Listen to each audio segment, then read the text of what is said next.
Bismillahirrahmanirrahim. Assalamualaikum warahmatullahi wabarakatuh. Bismillah, alhamdulillah, wassalatu wassalamu ala habibillah Sayyidina Muhammad ibn Abdillah wa ala alihi wa sahbihi wa mawalah. Subhanaka la ilma lana illa ma 'allamtana innaka antal alimul hakim wa la haula wa la quwwah illa billahil aliyyil azim. Allahumma rabbi shrah lana sudurana wa yassir lana umurana wahlul 'uqdatam min alsinatina yafqahu aqwalana. Allahumma fakkihna fid din wa 'allimna at-ta'wil. Allahumma alhimna marashid umurina wa a'idna min syururi anfusina birahmatika ya rabbal alamin walhamdulillahi rabbil alamin. Alhamdulillah summa alhamdulillah. Apa khabar sahabat-sahabat semua? Sabahun nur, sabahul khair. Selamat pagi. Salam pertemuan dalam Hayati Quran siri yang ke-662 bersama dengan saya Umar Aziz. Pertemuan yang mana kita akan berkongsi sepotong ayat daripada kalamullah Al-Quran agar kita boleh jadikan sebagai panduan dan pengajaran. Mudah-mudahan lebih bertambah baik kehidupan seharian kita dalam meniti perintah Allah Subhanahu wa taala. Ahlan-ahlan kepada sahabat-sahabat semua. Ada Nuri Serazi dan kemudian Muhammad Hairul, Rosham, Asaiman yang berada di TikTok dan juga yang berada di Facebook page Umar Aziz. Ahlan-ahlan. Kamiza Muhammad Amil, Norisa Wan Hassan, Zainun Hadi, Izzi Aish, Nasdiyah Zirawati, Embun Lina, Azima, Jamila Ihsan, kemudian Siti Amni, Asia Husin, Wan Muhammad Suid, Ija Rahman, terima kasih banyak-banyak Ija Rahman, Abdul Rahman, Aniza Umar, Zuraida Siddiq, kemudian Abdul Rahman, Tuan Nur Rahim Sharif, Laila Umar, terima kasih banyak-banyak Kak Jamilah, Amida Raudah, Safia Sapian, Rin Khairil, dan juga Ina Azman, Ruslaili, Imah Yasin, Maya Sari, Rosinah, Habibah Suid, Fujiawaru dan juga semua sahabat-sahabat yang lain. Dah lama kita tak buat Hayati Quran rasanya. Sewaktu saya dekat Langkawi. Saya dekat Langkawi Selasa minggu lepas. Dah seminggu kita tak buat. Dengan pelbagai program, kemudian keluarga pun tak sihat. Tapi syukur Alhamdulillah, kita dapat bersama semula pada surah yang ke-8 Al-Anfal. Muka surat 184. Kita dah mula masuk muka surat yang baru. Muka surat 184 ayat yang ke-53. Mohon je sebaik sahabat-sahabat untuk bantu catat di ruangan komen, buka Al-Quran jika ada. Surah yang ke-8 Al-Anfal, muka surat 184 ayat yang ke-53. Namun, seperti biasa sebelum kita teruskan, apa kata kita perbetulkan dahulu niat. Moga-moga apa jua yang kita lakukan adalah kerana Allah Subhanahu wa ta'ala. Nawaitu ta'alluma wa ta'lim wa tadhakkura wa tadhkir wa naf'a wal intifa' wal ifadata wal istifada wal hatha ala tamassuki bi kitabillah wa sunnati rasulillahi sallallahu alaihi wasallam wa du'ai ila al-huda wa dalalati ala al-khair ibtigha'a wajhillah wa mardatihi wa kurbih wa thawabih. Amin amin ya rabbal alamin. Mohon je sebaik sahabat-sahabat untuk bantu share, bantu untuk kongsi, bantu untuk sebar luas tak rakan-rakan yang lain. Mudah-mudahan lebih ramai yang beroleh manfaat insya-Allah. Kita nak baca dulu satu ayat ini kerana setiap bacaan Al-Quran Allah balas dengan berlipat kali ganda pahala ganjaran. Walaupun kita baca, lalu setiap satu huruf beroleh 10 hasanah, 10 pahala, 10 kebaikan. Lalu kalau dalam contoh satu ayat pagi ni yang kita baca, dah berapa ratus huruf, maka sebab itu penting untuk kita baca walaupun hanya satu ayat. Jom kita baca dulu ayat yang ke-53 muka surat 184 surah yang ke-8 Al-Anfal.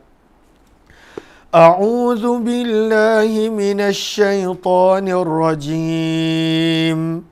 Bismillahirrahmanirrahim. ذلك بأن الله لم يك مغيرا نعمة أنعمها على قوم حتى يغيروا ما بأنفسهم وأن الله سميع عليم. Sadaqallahul azim. Saya minta izin, saya nak minum sekejap. Maka seperti biasa, selepas kita baca, kita nak lihat dahulu ringkasan ayat yang ke-53. Dalam tafsir Al-Wasit, maka ditulis berkenaan tentang ringkasan ayat yang ke-53, yang mana kata penulis, ayat ini menerangkan yang pertama tentang sunnatullah. Sunnah maksudnya sistem Allah, cara Allah kepada hamba-hambanya. Maka Allah tak akan tarik nikmat kecuali hamba dia ada melakukan sesuatu. Allah tak akan berikan azab kecuali apabila manusia itu telah melampaui batas. Maka ini sunnatullah. Allah tidak zalim. Allah tidak menganiaya. Maka ayat ini menerangkan tentang sunnatullah, cara Allah, sistem Allah kepada hamba-hambanya. Itu satu. Kemudian ringkasan ayat ini juga menerangkan kenapa sesuatu golongan itu ditimpakan azab oleh Allah. Maka yang pertama, ayat ini menerangkan tentang sunnatullah terhadap hambanya. Dan ayat ini juga ringkasannya adalah menerangkan kenapa sesuatu golongan itu ditimpakan azab oleh Allah Subhanahu wa taala. Apakah kaitan ayat ini dengan ayat sebelum dia? Setiap ayat mempunyai kaitan yang tersendiri, yang kadang-kala kita boleh jelas nampak pada terjemahan, yang kadang-kala kita kena berikan perhatian. Maka kata para ulama tafsir, kaitan ayat ini jika kita perhatikan ayat 53 dengan ayat sebelumnya, ayat 52, maka pada ayat yang ke-52 Allah menerangkan tentang Allah menghukum, Allah mengazab, Allah menyiksa manusia disebabkan perbuatan dosa mereka. Maka firman Allah, fa'akhadhahumullahu bizunubihim. Firman Allah, fa'akhadhahumullah, maka Allah menyiksa, Allah menghukum, Allah mengazab manusia bizunubihim, disebabkan perbuatan dosa mereka. Maka pada ayat yang ke-52, ayat sebelum ini, yang kita baca minggu lepas, kemudian kita tak sempat nak buat hayati Quran, maka ayat yang ke-52 kalau kita perhatikan, ada penerangan berkenaan tentang azab yang Allah timpakan kepada manusia disebabkan dosa mereka. Dan ayat 53, Allah tegaskan perkara tersebut bahawa Allah tidak berlaku zalim. Allah Subhanahu wa taala seksa manusia kerana manusia tersebut yang layak diseksa. Allah ambil nikmat daripada manusia kerana perbuatan manusia itu sendiri yang melanggar perintah Allah Subhanahu wa taala. Maka sebab itu kaitan ayat yang ke-52 dan 53, kata para ulama tafsir, ayat yang ke-52 Allah Subhanahu wa taala terangkan tentang azab dan siksa, sementara pada ayat yang ke-53 Allah menerangkan kenapa Allah Subhanahu wa taala azab dan seksa manusia tidak lain kerana perbuatan manusia itu sendiri. Maka kita telah lihat berkenaan tentang kaitan, berkenaan tentang ringkasan. Jom kita baca dulu ayat terjemahan ayat ini. Firman Allah Subhanahu wa taala, "Zalika." Zalika terjemahannya adalah itu. Tetapi di sini dalam kurungan apakah maksud zalika, yang demikian itu? Apa yang dimaksudkan dengan demikian itu? Iaitu kalau kita lihat pada ayat sebelumnya, perbuatan Allah menyiksa sebahagian manusia. Maka kita boleh letakkan perbuatan Allah menyiksa sebahagian manusia yang demikian itu. B adalah dengan sebab annallaha, sesungguhnya Allah, lam, tidak, yaku akan mengubah, yaku tidak akan, mughayyira mengubah, ni'matan sesuatu nikmat, an'amaha yang Allah telah kurniakan kepadanya, iaitu kepada manusia. Allah tak pernah ubah, Allah tak pernah tarik, Allah tak pernah hilangkan mana-mana nikmat yang Allah telah bagi kepada mana-mana manusia. Sama ada nikmat keamanan, nikmat kesihatan, nikmat harta, nikmat apapun, Allah tak pernah hilangkan, tak pernah tarik, tak pernah ambil daripada manusia. Ala qaumin, yang Allah telah kurniakan ke atas sesuatu kaum. Ala, ke atas. Qaumin, sesuatu kaum, sesuatu kelompok manusia. Allah tak pernah ubah. Hatta, sehinggalah. Hatta ini menerangkan kenapa nikmat tersebut ditarik. Kenapa nikmat tersebut bertukar menjadi azab. Allah terangkan kenapa. Hatta, sehinggalah. Yughayyiru, mereka manusia itu sendiri yang mengubah. Ma, apa-apa yang. Bi, ada dengan. Anfusihim, diri mereka. Lalu manusia itu yang ubah apa yang ada pada dirinya.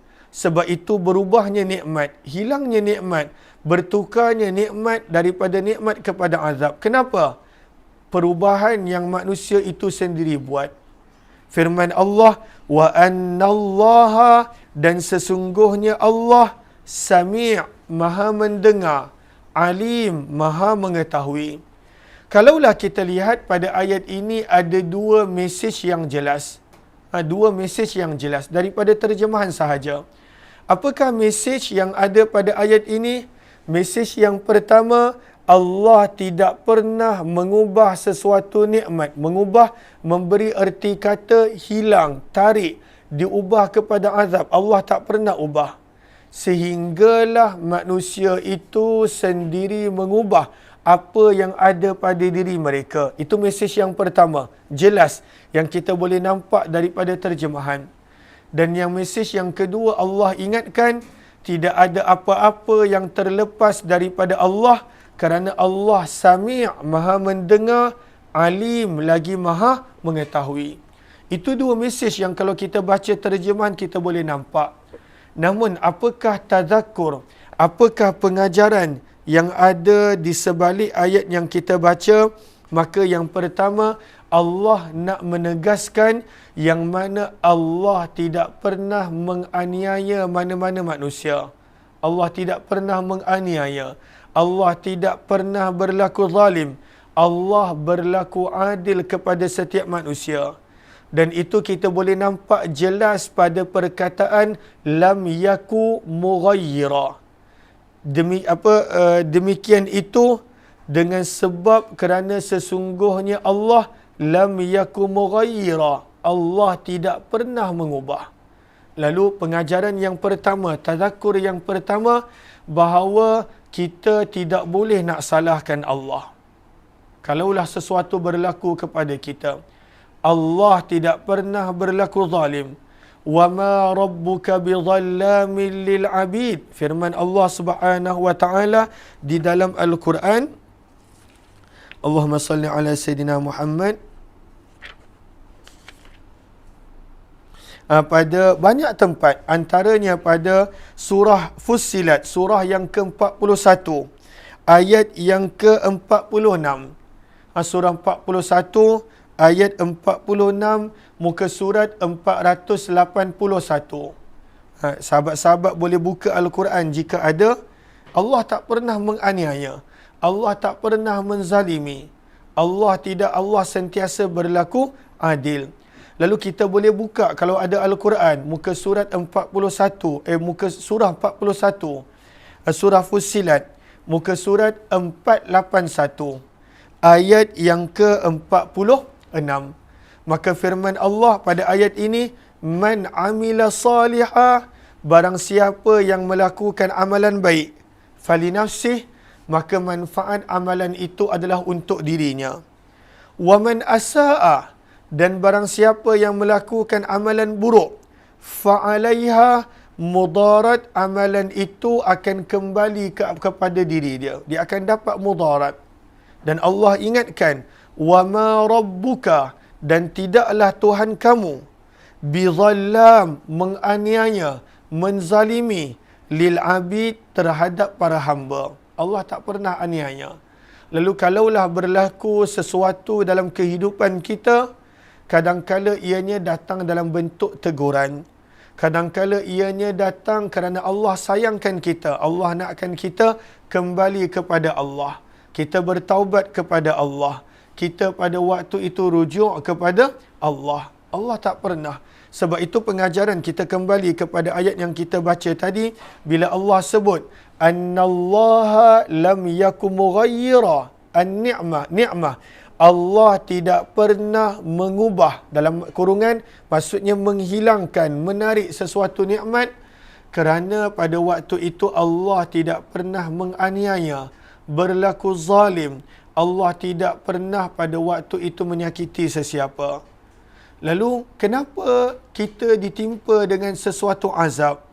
Kenapa manusia pada waktu itu ditimpa dengan sesuatu ujian? Kerana perbuatan dia sendiri. Yang mana kadangkala dia terlepas pandang untuk dia muhasabah, untuk dia cek agar supaya dia boleh mudah bertaubat. Sebab itu muhasabah penting. Muhasabah adalah sangat penting. Kita perlu recheck balik amalan yang kita dah buat. Supaya kalaulah ada amalan buruk yang kita dah buat, kita boleh bertaubat. Ada amalan sia-sia yang kita dah buat, kita boleh tinggalkan. Kalau ada amalan baik yang kita dah buat, kita boleh tambah. Muhasabah penting. Sebab itu kata Umar bin Khattab radhiyallahu taala anhu, orang yang biasa recheck, dia biasa muhasabah apa yang dia dah buat, maka akan ringan kelak muhasabahnya di hadapan Allah. Sebab dia dah perbaiki diri dia. Dia dah muhasabah diri dia.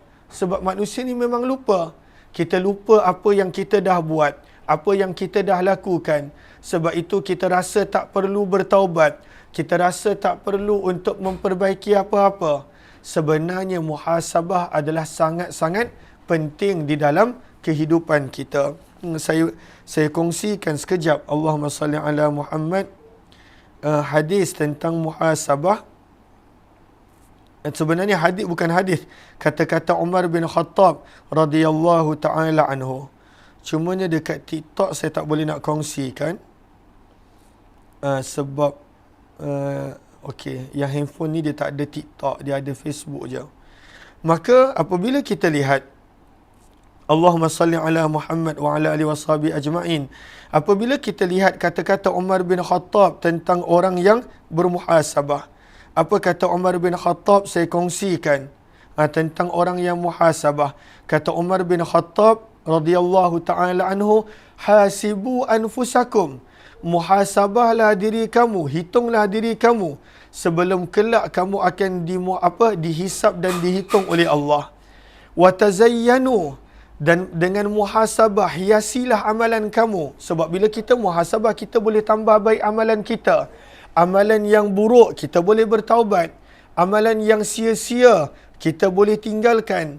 Amalan yang baik kita boleh tambahkan. Maka sebab itu kata Umar bin Khattab, dengan bermuhasabah hiaslah diri kamu lil ardi, untuk hari pembentangan pada hari kiamat kelak.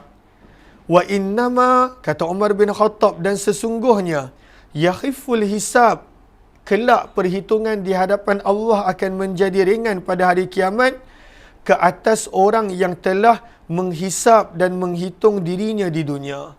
Dia dah tambah baik amalan dia, dirinya di dunia. Sebab itu ada sebahagian para ulama yang mereka hisap muhasabah diri mereka pada penghujung malam. ada yang hisap dan hitung amalan dia sebelum masuk pada hari yang baru. Pentingnya untuk muhasabah.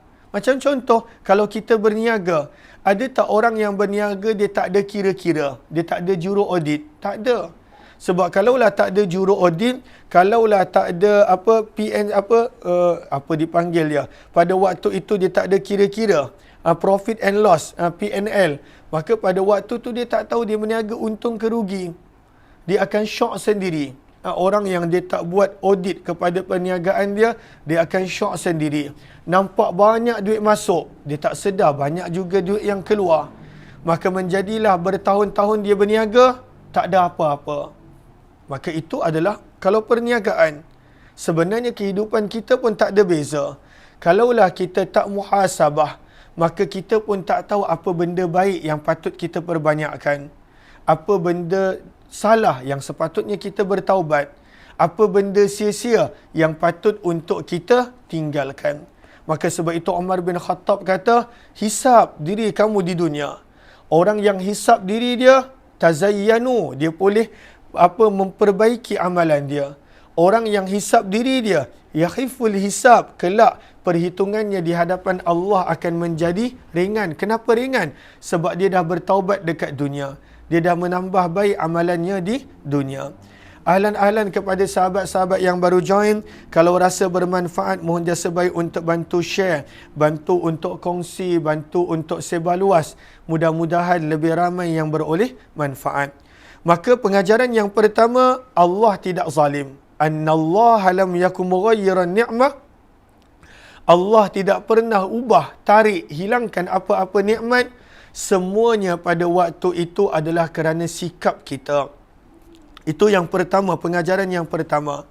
Pengajaran yang kedua yang kita boleh dapat daripada firman Allah yang ada pada ayat 53. An'amaha. Allah menggunakan perkataan kurniaan. Sebenarnya pengajaran yang kedua yang kita boleh dapat, sebenarnya nikmat yang kita dapat bukan kerana kita layak pun. Bukan kerana kita layak pun. Semuanya adalah kurniaan Allah. Semuanya adalah kurniaan Allah.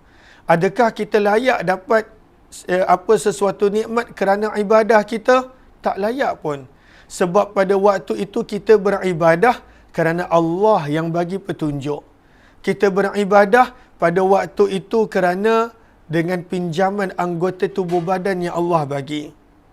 Ada orang yang pada waktu itu dia jaga kesihatan dia tetap sakit. Ada orang pada waktu itu dia banyak masa tapi tak ada kesempatan untuk beribadah. Semuanya datang daripada Allah. Sebab itu kita digalakkan untuk bersyukur. Lalu sebab itu perkataan an'amaha mengingatkan kita, sebenarnya nikmat yang kita dapat bukan kerana kita layak sepenuhnya. Semua itu adalah kurniaan Allah. Allah yang bagi. Sebab itu orang yang bersyukur, Allah tambah.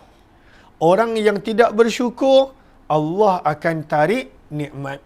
Maka pengajaran yang kedua yang kita dapat daripada perkataan an'amaha, kurniaan, sebenarnya tidak ada nikmat yang kita layak dapat pun sepenuhnya. Semua itu dapat kerana kurniaan Allah. Maka pada waktu itu kita kena menjadikan diri kita dengan nikmat yang Allah kurnia. Pada waktu itu hamba yang lebih baik. Dengan kesihatan, jadi hamba yang lebih baik. Dengan harta yang ada, gunakan pada tempat yang baik. Dengan keluarga yang Allah bagi pinjam, pada waktu itu bawakan kepada kebaikan. Dengan kecerdasan, kecerdikan yang Allah bagi, gunakan untuk perkara yang baik. Maka itu adalah nikmat. Nikmat bukan kerana kita layak pun sepenuhnya. Nikmat adalah kurniaan Allah semata-mata. Sebab itu Allah menggunakan perkataan an'amaha, nikmat yang Allah telah kurniakan. Pengajaran yang ketiga yang kita boleh dapat, bila Allah sebut yughayyiru hatta yughayyiru ma bi anfusihim, sehingga mereka menukar apa yang ada pada diri mereka. Maka bila Allah sebut menukar apa yang ada pada diri, yang menjadi penyebab hilangnya nikmat, seolah-olah peringatan yang Allah ingatkan kepada kita, sebenarnya Allah dah jadikan setiap daripada kita baik. Dan itu memang disokong oleh sabdaan Nabi, setiap manusia dilahirkan atas fitrah. Ma min mauludin, dalam sebahagian riwayat, kullu mauludin yuladu alal fitrah. Setiap yang lahir, semuanya lahir baik. Tak ada yang lahir buruk. Tak ada yang lahir dengan sikap yang buruk. Tak ada yang lahir dengan perangai yang buruk. Tak ada yang lahir dengan sikap yang tercela. Semua lahir baik. Tapi kenapa manusia berubah? Yughayyiru, manusia itu yang buat pilihan untuk ubah diri dia. Sebab itu perkataan yang Al-Quran gunakan, yughayyiru, mereka mengubah apa-apa yang bi anfusihim ada pada diri mereka. Lalu pengajaran yang ketiga yang kita boleh dapat pada perkataan yang Allah gunakan, sebenarnya setiap manusia baik. Setiap manusia baik. Lahir dengan sifat yang baik. Lahir pada waktu itu dengan akhlak yang baik. Tetapi manusia itu yang buat pilihan untuk dia menjadi sebaliknya. Sebab itu kurang tepat ada orang kata, aku ni jahat. Dia boleh dia jadi baik kalau dia nak. Kalau pada waktu itu dia buat keputusan untuk jadi baik, dia boleh jadi baik. Maka sebab itu pengajaran yang ketiga, Allah jadikan setiap daripada kita baik. Berada di atas fitrah, sukakan kebaikan, inginkan kebaikan. Dan apabila kita berubah, sebenarnya di atas pilihan kita sendiri. Di atas kemampuan. Syaitan tidak pernah memaksa manusia melakukan dosa, kecuali sekadar bisikan yang dibisikkan pada hati manusia. Allazi yuwaswisu fi sudurin nas. Syaitan tak ada paksa manusia buat dosa. Seperti mana yang syaitan sendiri sebutkan, yang Allah nukilkan di dalam surah Ibrahim. Syaitan pada waktu itu tak paksa manusia buat dosa. Semuanya pada waktu itu adalah pilihan kita. Maka inilah beberapa pengajaran, 3 pengajaran yang kita boleh ambil daripada ayat ini. Dan Allah ingatkan, tak ada apa-apa yang terlepas daripada pengetahuan Allah, kerana Allah Sami', maha mendengar, Alim, maha mengetahui. Mudah-mudahan dengan 3 pengajaran ini, kita boleh menambah baik hubungan kita dengan Allah, boleh menambah baik kehidupan kita agar menjadi hamba Allah. Apa yang baik semestinya daripada Allah, yang tidak daripada kelemahan diri serta kekurangan ilmu. Terima kasih kepada semua yang meluangkan masa. Minta maaf dah seminggu kita tak sempat nak buat. Harap kita dapat istiqamahkan, insya-Allah. Kita jumpa petang nanti jam 6 petang dalam program Mahsyar, insya-Allah. Terima kasih yang berada di Facebook dan juga yang berada di TikTok. Terima kasih yang bantu share, yang bagi gift. Moga Allah balas dengan sebaik-baik ganjaran. Jumpa lagi insya-Allah jam 6 petang nanti selama 30 minit dalam program Mahsyar, insya-Allah. Billahi taufiq wal hidayah. Assalamualaikum warahmatullahi wabarakatuh.